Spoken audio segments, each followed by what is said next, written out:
안녕하세요. 정말 주식하다 보면 꼭 이런 일이 있죠.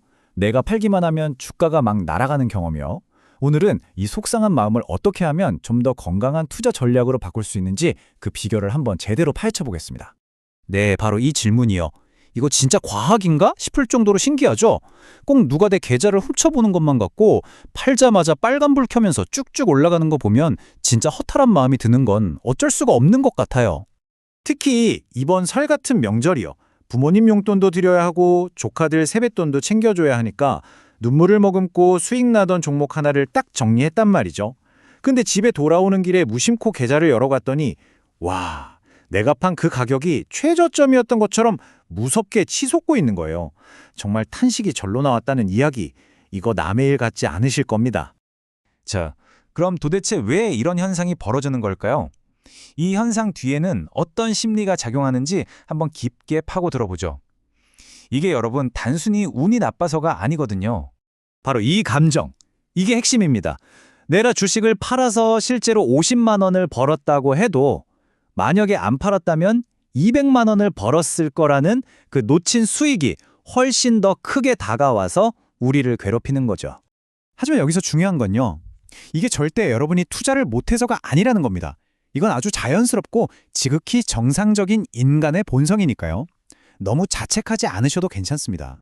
심리학에서는 이걸 손실회피 편향이라고 부르는데요. 말이 좀 어렵죠?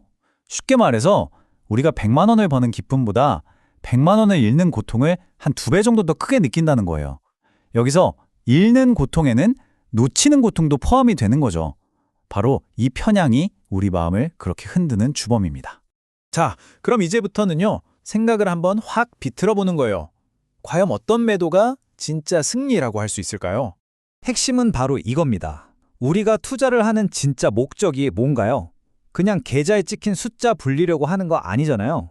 그 돈으로 우리 자신과 가족의 행복을 만들어가기 위한 거죠.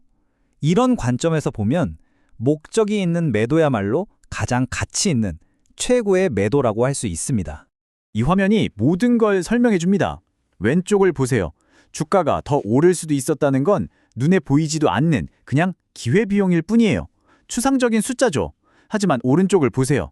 여러분이 그 돈으로 만들어낸 부모님의 환한 미소, 조카의 즐거운 명절 추억, 이건 진짜 실현된 행복입니다. 어느 쪽이 더 가치 있을까요? 답은 명확하죠. 이렇게 한번 생각해 보세요. 내 주식이 나 대신 우리 가족을 위해 정말 멋지게 일해줬구나. 큰일 했네. 자책이 아니라 뿌듯함으로 관점을 바꾸는 겁니다. 계좌 속 평가 금액은 좀 아쉬울지 몰라도 여러분의 삶이라는 총자산은 분명히 늘어난 겁니다. 자, 좋습니다. 그럼 앞으로 이런 스트레스를 받지 않으려면 어떻게 해야 할까요? 이제 감정에 휘둘리지 않는 시스템을 만드는 아주 구체적인 방법을 알려드릴게요. 핵심 전략은 딱 이 3가지입니다. 첫째, 쓸 돈은 미리 현금으로 빼놓기. 둘째, 팔아야 할 땐 조금씩 나눠 팔기. 그리고 셋째, 장기적으로는 배당금으로 현금 흐름을 만들기. 자, 하나씩 살펴볼까요? 첫 번째 전략, 이게 정말 중요한데요. 바로 자금을 분리하는 겁니다. 명절 용돈이나 자동차세처럼 1년 안에 꼭 써야 할 돈이 있잖아요. 그런 돈은 처음부터 주식 계좌에 넣는 게 아니라 별도의 통장, 파킹 통장 같은 곳에 미리 빼두는 거죠. 이렇게만 해도 주식시장이 안 좋을 때 어쩔 수 없이 손해보고 파는 최악의 상황은 피할 수 있습니다. 두 번째는 분할 매도입니다. 현금이 필요할 때 한 종목을 그냥 통째로 다 파는 습관 대신에 수익이 가장 많이 난 종목에서 필요한 만큼 딱 일부만 파는 거예요. 그럼 어떻게 될까요? 주가가 계속 올라도 내 계좌에 남은 물량이 그 수익을 계속 따라가 주니까 배 아픔이 훨씬 덜하겠죠. 마지막으로 이게 사실 궁극의 방법입니다. 명절 용돈처럼 주기적으로 나가는 돈이 있다면요. 그 금액만큼을 배당금으로 충당할 수 있는 포트폴리오를 만들어 보는 거예요. 생각만 해도 멋지지 않나요? 주식 원금은 하나도 팔지 않고도 배당금만으로 현금 흐름을 만들 수 있다면 주가가 오를 때 오히려 기쁨이 2배가 될 겁니다. 자, 이제부터는 정말 가장 위험한 순간에 대해 이야기해 보겠습니다. 바로 내가 팔았던 주식이 막 오르는 걸 보고 감정적으로 다시 거기에 뛰어드는 행동. 이걸 복수매매라고 하죠. 지금 가장 경계해야 할 것은 바로 이 복수전입니다. 배가 아프다고 해서 화가 난다고 해서 내가 팔았던 그 가격보다 훨씬 높은 가격에 다시 추격 매수하는 것만큼 위험한 건 없습니다. 절대 안 됩니다. 이 공식을 그냥 머릿속에, 가슴 속에 새겨두세요. 심리적으로 흔들리는 상태에서 내리는 잘못된 결정은요, 처음에 놓쳤던 그 몇 퍼센트의 자본적 손실보다 훨씬 더 큰 손실을 불러올 수 있다는 뜻입니다. 다시 사고 싶다는 충동이 막 올라올 때 딱 이 두 가지만 스스로에게 아주 냉정하게 물어보세요. 첫째, 그 회사의 가치, 펀더멘탈에 뭔가 엄청난 변화가 생겼나?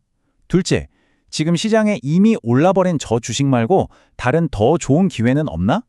아마 대부분의 경우 답은 정해져 있을 겁니다.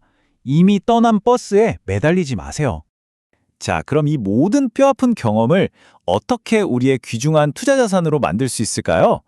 이 교훈을 통해서 우리가 한 단계 더 성장하는 겁니다. 다시 한번 기억하세요.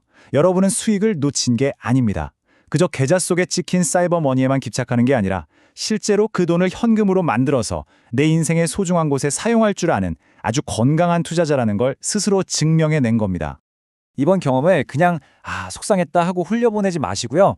자신만의 투자 원칙으로 딱 기록해보세요. 예를 들면 다음번 현금이 필요할 땐 수익률이 가장 높은 종목의 20%만 판다. 이런 식으로요. 이런 기록들이 하나하나 쌓여서 여러분을 감에 의존하는 투자자가 아니라 시스템으로 승리하는 투자자로 만들어줄 겁니다. 이것이 오늘 이야기의 가장 중요한 결론입니다. 주식 계좌의 숫자가 아니라 그 돈이 만들어낸 행복의 크기가 여러분의 진짜 투자 성공을 말해주는 거니까요. 마지막으로 이 질문을 스스로에게 한번 던져보면 어떨까요? 과거의 아쉬움에서 이제 그만 벗어나서 내 투자는 지금 무엇을 위해 일하고 있는가를 고민하는 순간 여러분의 다음 투자는 분명히 이전보다 훨씬 더 단단하고 현명해져 있을 겁니다.